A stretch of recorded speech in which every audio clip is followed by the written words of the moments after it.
Well, hello, good morning, and welcome to the largest ship in the world, Royal Caribbean Star of the Seas. In today's video, I'm going to take you on a tour of my amazing stateroom 9690. This room was an infinite balcony, and I'm going to show you all the ins and the outs, and the best and worst bits of this room. So let's dive in. So here we have Infinite Balcony Stateroom 9690. This is a pretty standard layout for a balcony type cabin. Of course, behind the door you have your emergency information and where to go in case of an emergency. You have your door to your bathroom. You have your thermostat. You have lights, which is off, medium, and high. The shade, which we'll show you in a little bit. And some other lighting switches for the bathroom, the hallway, and your master switch. Into the bathroom here, it is on the smaller side, but it does have a very handsome large man inside. And the shower door is this hinge door, which is pretty cool. I will say I was not thrilled with the width of the shower, but the height was really well. The towels being up high back here was a little bit of a weird place and hard for my daughter to grab, but they did have a nice step where I could shave. You also have a couple of shelves and your all-in-one body wash, shampoo, and conditioner. Then back out into the main bit, we have a couple of shelves, a place for a shaver, you have a hand towel hanger, a nice good sized sink, you got some pretty good storage under the sink, and of course the toilet was a prime pooping position. Behind the toilet they did have some shelves, which were a nice place to put little toiletries and such. Now back out into the room, we have our water there on a table. That table does move around if you want to put it in front of the couch, but we left it there to put a bunch of stuff on. Got a couple of hangers there for wet clothes, towels, etc. And this large size mirror, which has another handsome man in it with very, very shallow storage. I mean, Madison put some of her clothes here, but that was about as much as you could put there.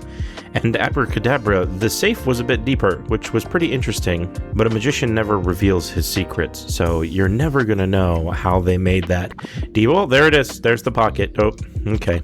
We revealed the secret. You have a full-size hanging and then a half hang. There's the secret there. And then just listen to this.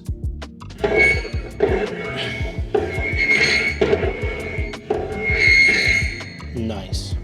Yes, that was quite an annoying sound we had to deal with all week. But back to the desk, we have this wonderful chair. Usually they just give you a stool, but this was a nice chair with a back, which I really like.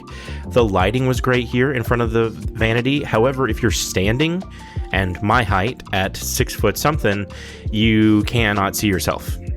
But they do have ample storage here in these drawers. We ended up using some of these for clothes.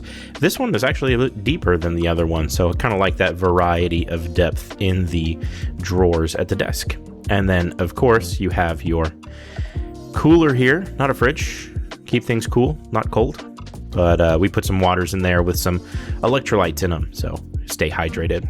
I did like the power options here on the desk. You have pretty much one of everything. And then, of course, they have the light for the desk and another master switch light. There were master switch lights all throughout this cabin. The lighting, by the way, is very, very cool. Now, this was something I wasn't super happy with. The light is fine. I just didn't like the fact that it was right in the middle of where I could put a bunch of stuff. So, but here we have the couch, and the couch turns into a bed. Look at that. Between the bed and the couch, you do have a light here with a USB-A and a nice little side table with a phone and some open storage underneath. This is a nice size bed. It's quite comfortable. My feet did kind of hang off the corners as they are rounded, but that's okay. A nice little storage space here. Little cubbies here and there are always appreciated, and more power options, always a great deal. Now, of course, the bed is across from the very large TV, and I will show you this, which is my favorite part of the entire room, a light. No, the power option being a USB, but also a household outlet for my CPAP machine. Every other cruise line needs to pay attention to that, because that made a huge difference. I didn't have to run a massive extension cord throughout the room. Now, this area in the Infinite Balcony is technically your balcony. the way that this works is you have a floor-to-ceiling window that is in 2 panes, and 1 pane will roll down like a window in your car. It's really nice because you have all of this balcony space in your room and great views. But then if you would like to, you can also lower the window and lean out of your best friend's ride. Trying to holla at me. We loved having this open window at times. Now, unfortunately, when you do open the window, the room AC does turn off. So when you roll that window back up, and you'll have to wait till the room cools back down for a while. So it's kind of the catch-22 of this room, but for the most part, I really did enjoy it, and I would invite you to subscribe to the channel because this is the first of many videos that I'm going to do on the world's largest ship, the Star of the Seas. That's all I got for you today. My name's Rob with Here Today, Where Tomorrow, and I will see you there. If you like this video and want to see more, please head on over to the channel and subscribe. I post new cruising videos every week.